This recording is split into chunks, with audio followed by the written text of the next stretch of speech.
ស្ដីអ្នកទាំងអស់គ្នាថ្ងៃនេះផងដែរខ្ញុំរដ្ឋាគឺជា technical support ប្រចាំនៅប្រទេសកម្ពុជាហើយថ្ងៃនេះផងដែរខ្ញុំមានអ្វីពិសេសដើម្បីណែនាំអ្នកទាំងអស់គ្នាជាមួយនឹងកាមេរ៉ា Exhibit model ថ្មីដែលយើងដឹងមកហើយថាកាមេរ៉ា Exhibit ជាកាមេរ៉ាប្រភេទជា Wi-Fi អញ្ចឹងអាចប្រើជា standalone បានហើយកាលពីមុននោះផងដែរ Exhibit ធ្លាប់បញ្ចេញនូវកាមេរ៉ាមួយដែលជាកាមេរ៉ា zoom ដែលមានឈ្មោះថា 1080ps បាទនេះគឺជាកាមេរ៉ា zoom របស់ Exhibit ដែលបានចេញពីកាលពីជំនាន់មុនហើយវាមានសមត្ថភាព zoom រហូតដល់8ដងហើយដោយសារតែតម្រូវការសព្វថ្ងៃរបស់យើងមានតម្រូវការខ្ពស់ជាមួយនឹង zoom ផងដែរនេះនៅក្នុងឆ្នាំ2025យើងក៏មានចេញនូវកាមេរ៉ាមួយថ្មីដែលមានឈ្មោះថា C8 H80F ដែលជាកាមេរ៉ា zoom កម្រិតលក្ខណៈថា3ផ្នែកបាទយើងអាចមើលបានផ្នែកទី1ទី2និងទី3តែផ្នែកទី1នោះគឺជាកាមេរ៉ាផ្នែក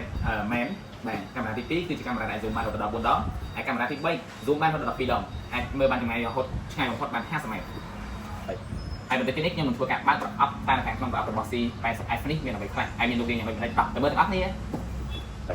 អូខេឥឡូវយើងមកដល់បានធ្វើការបើកប្រអប់ហើយតើប្រអប់នៅក្នុងប្រអប់នោះយើងមានអ្វីខ្លះបាទបន្ទាប់ពីបើកប្រអប់ទី1គឺយើងមានកាមេរ៉ាបាទជាកាមេរ៉ាផ្នែក3 zoom បាទហើយទី2យើងមាន adapter នេះផងដែរវាមានទំហំ12 V ជាមួយនឹងអាំពែវាដល់2អាំពែនោះបាទហើយនៅក្នុងនេះផងដែរវាមាន Exhibit ដែលជា guideline book សម្រាប់អ្នកទាំងអស់គ្នាធ្វើការបើសិនជាអ្នកទាំងអស់គ្នាមិនដែលបានប្រើប្រាស់ Exhibit ពីមុននោះទេហើយមាន seal សម្រាប់បិទការពីជំរាបទឹកជាមួយនឹងខ្សែភ្លើងនេះបាទហើយនេះគឺជា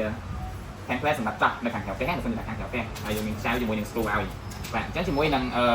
ដោយភ្លើងនេះគឺយើងមានកន្លែងដូចសម្រាប់ពី double ពី2ហើយជាមួយនឹងដោយ network បើសិនជា Wi-Fi បងប្អូនមិនដល់ទេបងប្អូនអាចប្រើប្រាស់ជាមួយនឹងដោយ network បាននេះបានអូខេអញ្ចឹងខ្ញុំនឹងនិយាយលក្ខណៈពិសេសរបស់កាមេរ៉ានេះផងដែរដែលវាខាងក្នុងនេះបាទអញ្ចឹងអំបញ្ញខ្ញុំបាននិយាយឲ្យថាកាមេរ៉ានេះជាកាមេរ៉ាផ្នែក3ដែលជាកាមេរ៉ា zoom បាន4ដងជាមួយនឹង12ដងកាមេរ៉ាលើកាមេរ៉ាទី2និងកាមេរ៉ាទី3ហើយចំពោះ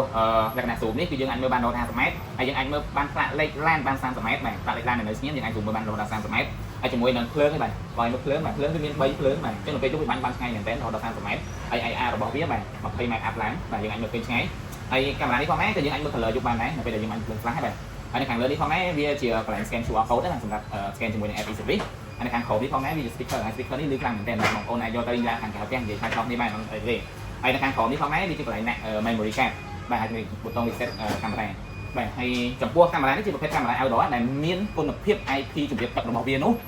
ការពារជំរាបទឹករហូតដល់ IP67 ល្អមែនទែនបាទជាមួយនឹងកាមេរ៉ានេះផងដែរហើយមិនមានកាមេរ៉ាណារហូតដល់ IP67 ដូចកាមេរ៉ានេះផងនេះទេបាទហើយចំពោះមុខងារផ្សេងៗខ្ញុំអាចនិយាយបានថាល្អមែនទែនមុខងារ sirene មុខងារជាមួយនឹង detect LAN detect មនុស្ស រេតាមឡានរេតាមមនុស្សបាទអញ្ចឹងពេលឃើញឡានឃើញអីឃើញមនុស្សអីវារេតាមណាដោយសារវាអាចមើលបានណាហើយបងលើចុះប្រមាណទៀតបាទបាទ